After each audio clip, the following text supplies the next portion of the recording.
Okay, so I've been told that this camera, even though it's crappier, it doesn't cut in and out as much. So, I mean, it's probably just because my computer is. Yeah, hello. Welcome back to 2 months to Thanksgiving. So, my primary goal, for you who don't know, is pass actually, it's to pass hematology and actually sustainability, but I don't really have any issues with sustainability because of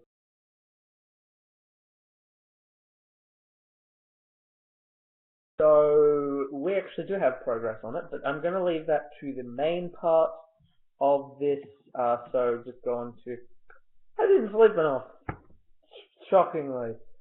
Uh, so I feel like my parents, yeah, are very much a compass of like when is a normal time to go to bed.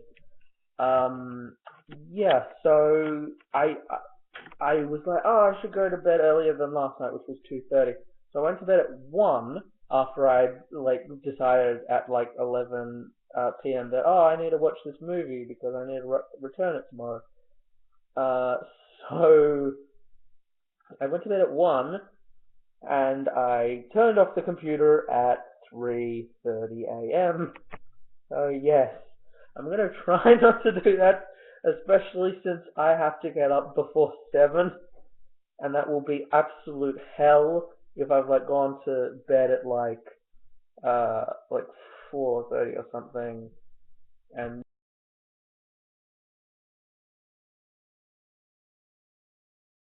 gets me up early and it's like, oh, I've had 2 hours sleep. Quite a lot of the time though, even when I'm tired, like I tend to,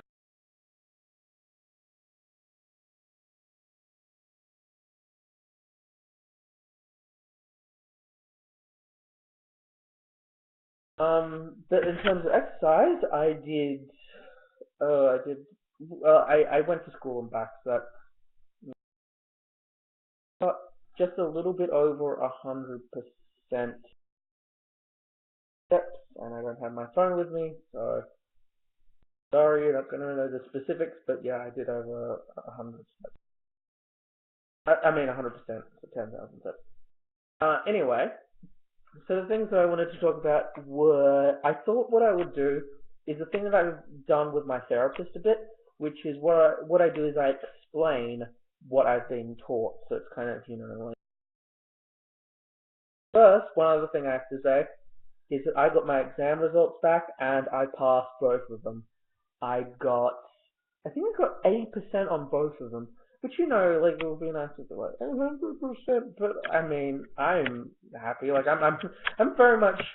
I've been in the mindset ever since pretty much the end of the first semester of my first year to just be like, I just want to pass. I don't give a shit about A's, A pluses. So like 80%. That's over the pass grade. Good work, me. Anyway, so the thing that we were taught today was once again. So we learnt about malaria. So I'm gonna. Malaria is a parasite.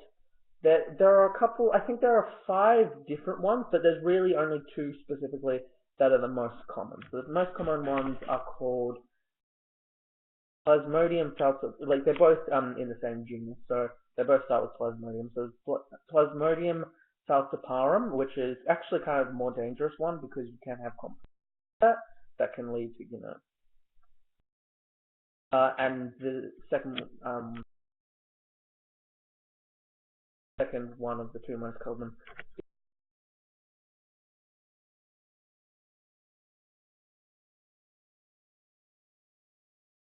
PIVAX. Uh, so like the stuff that we have to do is we have to kind of look through the microscope and identify which one is which is hard to explain without any visual. But firstly, they'll do a thick film, which is just they'll put a drop and they'll use 4 times its size, and this is kind of what they will do is they will use the stain to actually, instead of what you would usually use it for, which is specific red cells. And basically the idea of this, got like a whole bunch of blood here. We open up the lyes or break open the red cells, and that just lets you see kind of all the parasites. You'll be able to see them kind of, I think, around the edge. I mean, we didn't actually do a thick film, but this, and that will help you to see it because you'll be able to see all the different parasite cells. However, what you will end up doing later on is you'll do a thin film, which is just like a lot of blood, and you just use another, spread it out across the slide so you can. So basically, the idea is that you want to have at least one region where you can only see like cells, because otherwise they stack on top of each other and you can't see anything. That's why when you do the thick film, you're only doing it to open up the cells to be like, oh yeah, there are parasites here. You need to do a thin film to do the identification. The way that you do identification is there's different ways that known. So, for example, the main difference that I gleaned from Plasmodium falciparum, the more dangerous one, what tends to happen is you have what's called ring forms, and they're these little rings that you see inside the red cell. And as they mature, what happens is they actually get larger, whereas what we tend to Vivax is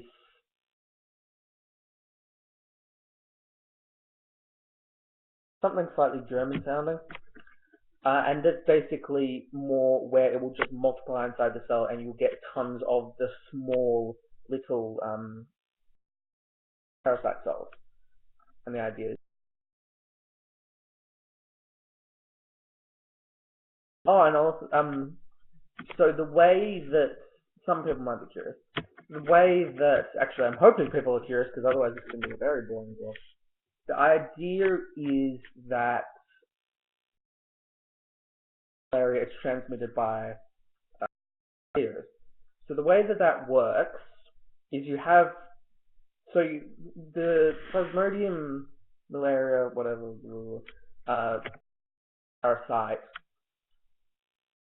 essentially uses two types of hosts. It uses human hosts and it uses mosquito hosts. So if you have an infected human host, what will happen is the Plasmodium parasite will get into a red cell and it will start, well actually, firstly what it will do, when you're initially infected, the blood, the infectious, mosquito saliva will travel through the bloodstream and get into your liver.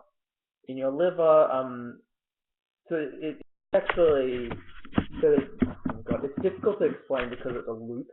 So you have the kind of sexual reproduction things that happened in the mosquito, which we'll get to later.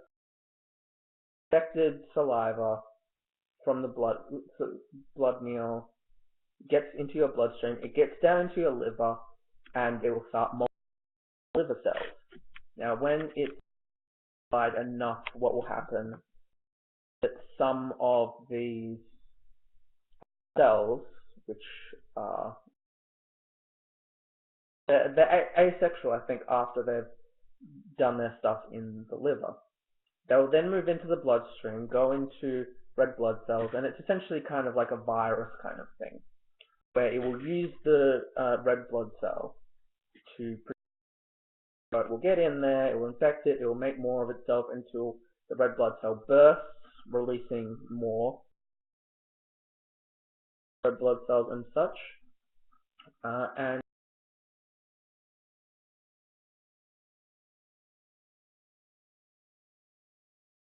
what will happen is, I think it will also release some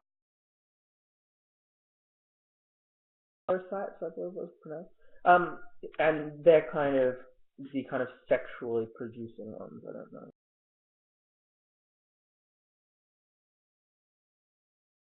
And the thing is, the sexually producing ones are the ones that what will happen is a mosquito will then suck them up when they're sucking up blood, then reproduce sexually inside the mosquito. So then what happens is, the cycle starts over. It goes to a non-infected human. Uh, some of the saliva that is spat out into the bloodstream, blood for its blood meal. The saliva contains the gametocytes, and that, then that will go into the liver, and the whole thing kind of starts over again. That's kind of, I guess, how it works. I mean, there's other stuff that I can talk about. I can say like, oh, antiviral drugs are a thing. But, that's kind of crux of it, and that's kind of the...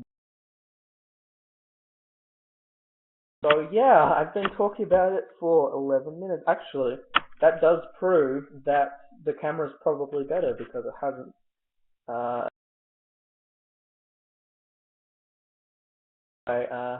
Thank you guys so much for watching. I stuff with Tiger, which I'm excited to post at some point. And bye, I guess. And also, probably not going to sleep enough because it's already 11 p.m. and I haven't filmed Scream Queen, and I'm going to film it, and then I'm going to edit it, and then I'm going to post it, and I'm possibly going to film some other stuff in between there. Oh my god, I'm doing way too much stuff. Bye. I didn't eat any lamb liver today. Bye.